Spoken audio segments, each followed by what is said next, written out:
जय जगन्नाथ सांग मैंने आसतु बुली जा एक दर्शनीय पीठ जोटा कि रज संक्रांति दिन एठारे पहाड़ पूजा नाम परिचित। यही पहाड़े माँ आंबिलीपाट विराजमान करिचंती।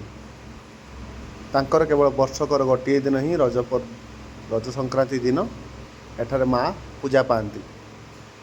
से पूजा जोगदेवाई बहुत संख्यार लोक विभिन्न स्थान आसता। कहुए जे एठारे मनस्कामना कले माँ निश्चय पूरण करती।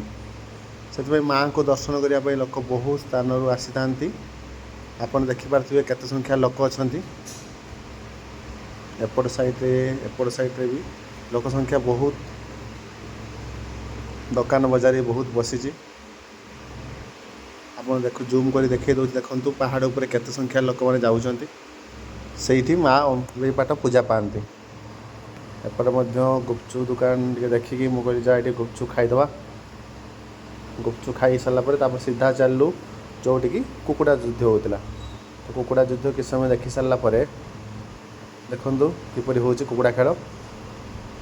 कुकुड़ा खेल देखी सारापर टे देखु सांग मैंने केते संख्या लोक अच्छा। दुकान बजार भी केते बसी। सेपट साइड्रे एटा कुकुड़ा लोकटे धरची गोटे। सेपट साइड देखु केते लोक देखु आपण मैंने देखु केते लोक। जदि आपण मैंने आसवाक चाहूँगी तो आर वर्ष रज संक्रांति दिन एठारे आसीपारे जोटा कि बारिपदार अच्छी।